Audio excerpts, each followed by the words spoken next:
सभी बच्चों को मेरा प्यार भरा नमस्कार। मैं मनोज कुमार और आज की इस वीडियो में हम बच्चों कक्षा 10 गणित अध्याय 8 त्रिकोणमिति करने वाले हैं। ठीक है, जो भी हमने यहाँ पर सिलेबस रखा है बच्चों वो बोर्ड एग्जाम 2024 के अनुसार ही यहाँ पर लिया हुआ है। अब देखिए त्रिकोणमिति क्या होती है। त्रिकोणमिति बच्चों हमारे गणित का एक ऐसा भाग होता है जहाँ पर अपने प्रश्नों को हम कोणों की सहायता से हल करते हैं। ठीक है, अब यहाँ कक्षा 10 में जो हमारी त्रिकोणोमेट्री है वहाँ पर बच्चों हम 6 त्रिकोणमितीय अनुपातों के बारे में पढ़ेंगे। तो वो 6 त्रिकोणमितीय अनुपात जो हैं वो कौन कौन से हैं। एक तो है बच्चों साइन, ठीक है नहीं, पहला है हमारा साइन, और साइन के बाद है कॉस, और इसके बाद है सेक और कॉसेक और टेन है और कॉट है। ठीक है, क्रम इनका कुछ भी सही। तो ये हमारे यहाँ पर जो होंगे 6 त्रिकोणमितीय अनुपात होंगे, sine cos tan cosec sec और कॉट। ठीक है, इन सभी को समझने से पहले हम बच्चों थोड़ा समकोण त्रिभुज के बारे में भी समझ लेते हैं। ठीक है, समकोण त्रिभुज। अब देखिए समकोण त्रिभुज क्या होता है। समकोण त्रिभुज बच्चों एक ऐसा त्रिभुज होता है जिसका कोई भी एक कोण कितना, ठीक 90 अंश का होता है। जैसे हमने ये वाला कोण ले लिया 90 अंश का, इसको हमने नाम दे दिया ABC। ठीक है, ये हमारा हो गया एक समकोण त्रिभुज। ठीक है, ये 90 अंश का कोण है। अगर हम यहाँ बच्चों थीटा माने, ठीक है, थीटा, अगर यहाँ पर हम थीटा माने, कोण को नाम दे दिया थीटा। अब ये थीटा जो होता है इसके सामने वाली जो भुजा होगी, इसके सामने वाली ये है तो इसके लिए हो जाएगा ये लंब, इसे क्या बोलेंगे, लंब या सम्मुख भुजा। ठीक है, और जो 90 के सामने वाली भुजा होती है, 90 के सामने ये वाली भुजा है तो इसे हम बोलते हैं बच्चों कर्ण या हाइपोटेन्यूस। ठीक है, ये कर्ण होती है।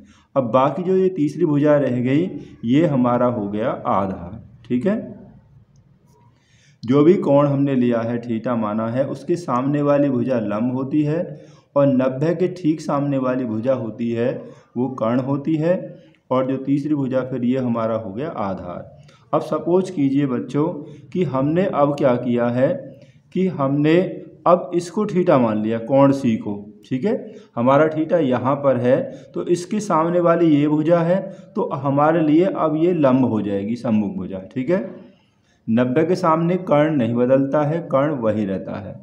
अब ये लंब होगी तो ये हमारा क्या हो जाएगा, फिर ये आधार हो जाएगा। ठीक है नी, इस थीटा के लिए अगर हम सी पर अपना कोण लेते हैं।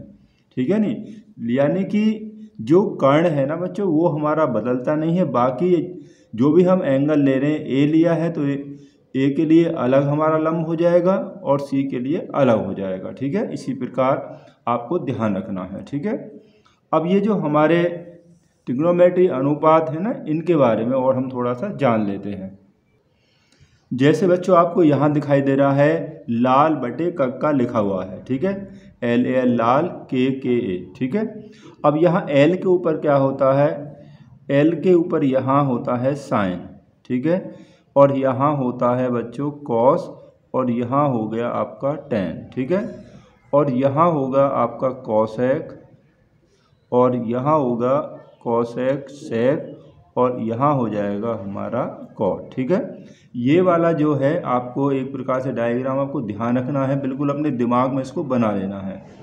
L का मतलब होता है लंब, A का मतलब होता है आधार, और K का मतलब होता है कर्ण। ठीक है, अब यहाँ साइन लिखा हुआ है। ठीक है, तो इसका मतलब ये हो गया बच्चों कि अगर हम साइन थीटा ले रहे हैं कि साइन थीटा जो बराबर होता है L बटे K है, ये L बटे K, तो L का मतलब हो गया साइन थीटा हो जाएगा हमारा लंब बटे K का मतलब कर्ण। ठीक है, लंब बटे कर्ण। अगर आप कॉस ले रहे हैं, बस आपको यही समझ लेना है, कॉस है यहाँ लिखा है A बटे K, कॉस के नीचे है A बटे K, तो कॉस का मतलब अब क्या हो गया, इसका मतलब हो गया A का मतलब आधार बटे कर्ण। ठीक है नहीं, आधार बटे कर्ण। यहाँ टेन है तो इसी प्रकार से जो टेन थीटा का मतलब होता है L बटे A है, तो इसका मतलब हो गया लंब बटे आधार। ठीक है, अब यहाँ जो नीचे है यहाँ कॉसेक है तो के बटे, अब आप इधर से पढ़ेंगे, कॉसेक थीटा हो जाएगा के बटे एल यानी कि कर्ण बटे लंब, और सेक हो जाएगा के बटे 1 यानी कर्ण बटे आधार, और कॉट हो जाएगा आधार बटे लंब। ठीक है, ये बात समझ में आ गई आपके। एक चीज़ और आपको ध्यान रखना है, जैसे हम लिखेंगे कि साइन थीटा बराबर, अब साइन के नीचे कॉसेक है तो साइन का उल्टा होता है कॉसेक थीटा, तो साइन थीटा बराबर हो जाएगा 1 बटे कॉसेक थीटा।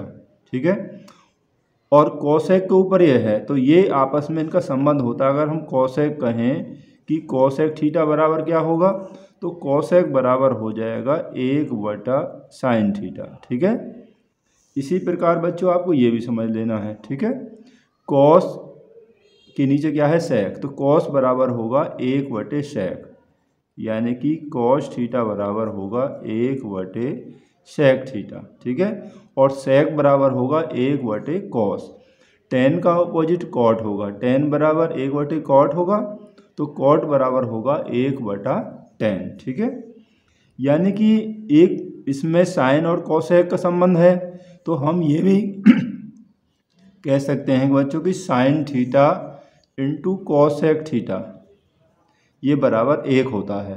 अब जैसे कॉस और सेक का संबंध है तो हम लिख सकते हैं कि cos theta into sec theta, इनका भी अर्थ 1 होता है।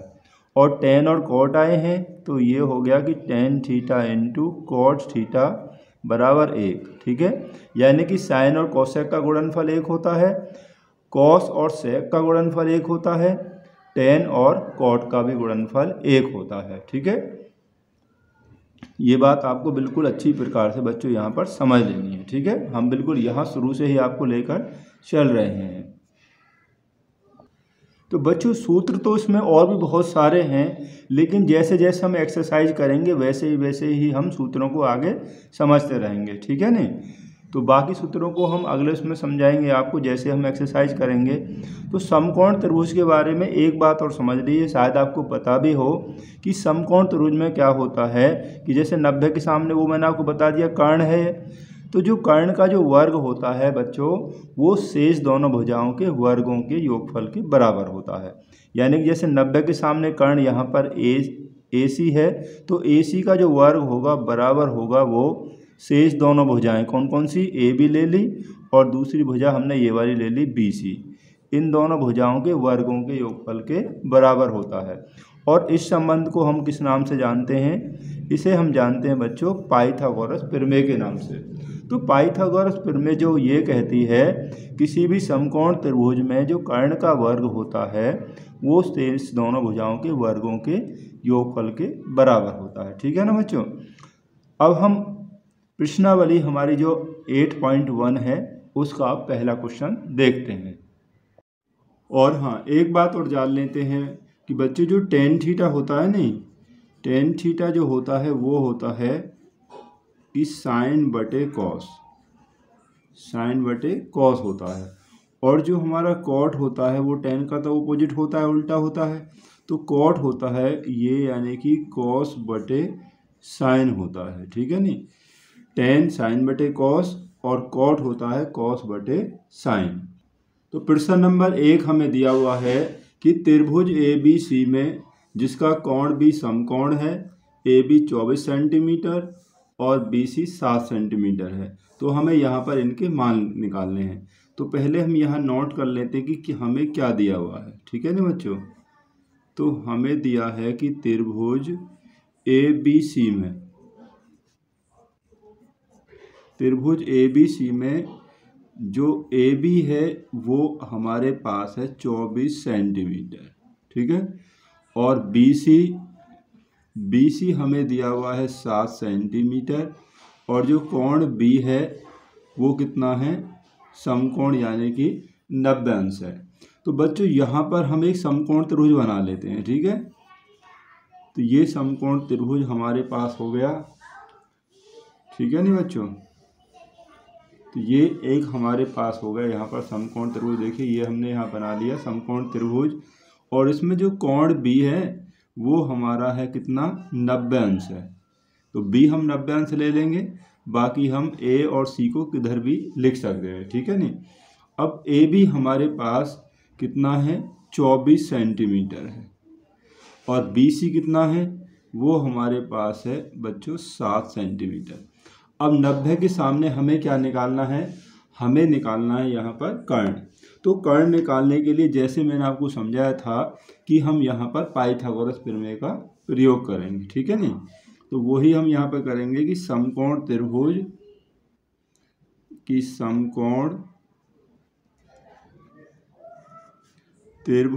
ए बी सी में, ठीक है, ए बी सी में पाइथागोरस प्रमेय से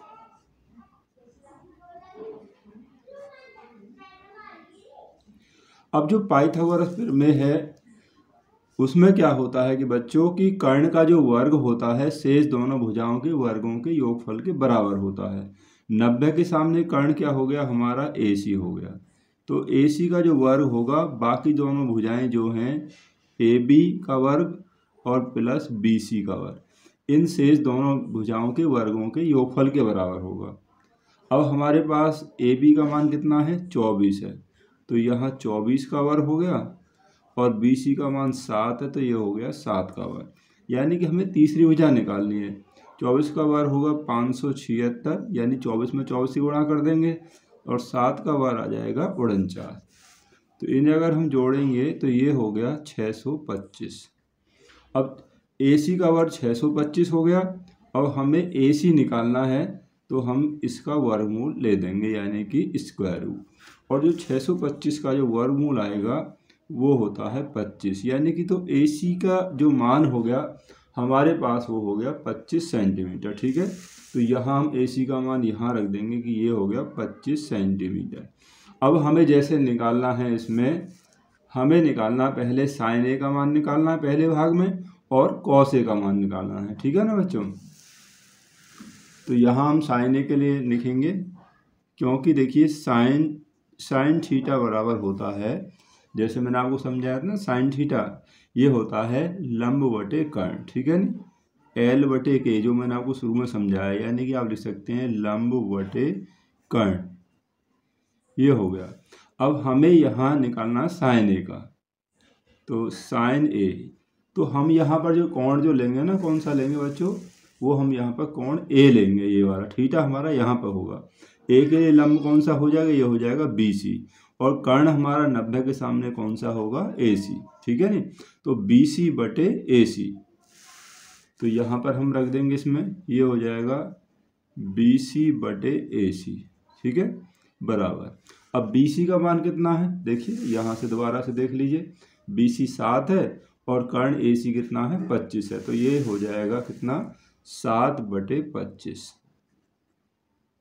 अब इसी तरीक़ा से हमें निकालना है कॉस का, दूसरा हमें कॉस ए का पूछा है, ठीक है नहीं। अब कॉस थीटा जो होता है वो होता है आधार बटे कर्ण, ठीक है, मैं दोनों लिख देता हूँ कि आधार बटे कर्ण,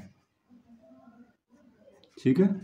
तो यहाँ भी ए के लिए यानी कि कॉस ए बराबर ए दिया ना, तो ए के लिए आधार कौन सा होगा, तो यहीं देखेंगे ए के लिए, जब ये लंब है और ये कर्ण है तो ये हो गया आधार, ए बी बटे कर्ण हो गया ए सी। तो ए बी का मान 24 है और कर्ण हमारा 25 हो गया, ठीक है नहीं। तो यहाँ आधार ए बी और कर्ण हो गया ए सी, ठीक है। ए बी का मान 24 और उसका कर्ण का मान हो गया कितना, वो दिया है हमें 25, ठीक है। तो ये हमने साइन ए और कॉस ए का मान निकाल लिया। अब हमें इसी में कहा है कि साइन सी और कॉस सी का मान भी बताइए। अब इस डायग्राम को बच्चों मैंने थोड़ा यहाँ बना लिया है, क्योंकि बार बार ऊपर देखना पड़ता है। देखिए अब हमें साइन सी निकालना है, सेकंड पार्ट में साइन सी और कॉस सी। अब देखिए साइन वही होता है कि लंब बटे कर्ण। अब सी के लिए अब हमें एंगल जो यहाँ लेना, सी के लिए लंब कौन सा हो जाएगा, ये होगा ए बी, ठीक है ना, सामने वाली भुजा, और कर्ण 90 के सामने वही होगा ए सी, ठीक है। अब ए बी यानी कि 24 और कर्ण हो गया 25, 24 बटे 25 हो गया। अब आपको निकालना है कॉस सी, ठीक है, कॉस आधार बटे कर्ण, ठीक है नी, कॉस हो गया आधार बटे कर्ण। अब सी के लिए तो लंब है ये कर्ण है ही है, तो आधार हो गया हमारा, कौन सा हो जाएगा, आधार हो गया BC, और कर्ण आपका वही रहेगा AC ही, ठीक है। कर्ण नहीं बदलता है, मैंने आपको पहले ही समझाया था। अब BC का मान कितना है, तो डायग्राम में से देख कर रख दीजिए कितना है 7, और कर्ण हमारा है कितना 25, तो ये हो गया 7/25, ठीक है नहीं। अब आपने यहाँ पर क्या देखा कि जब हमारा एंगल हमने A लिया है था तो ये लंब था, ठीक है, और ये आधार था, कर्ण तो वही रहता है। अब जो हमने C को लिया है, जो हमने बच्चों C को लिया, तो C के लिए लंब ये हो गया और ये हमारा हो गया था आधार, ठीक है। 90 के सामने जो भुजा रहती है वो क्या होती है, वो कर्ण रहती है। एंगल आप कोई भी लेते हैं तो कर्ण नहीं बदलता है, केवल हमारा आधार और लंब बदल जाते हैं, ठीक है ना बच्चों।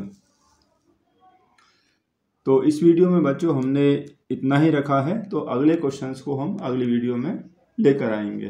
तो ये वीडियो देखने के लिए आप सभी का बहुत बहुत धन्यवाद।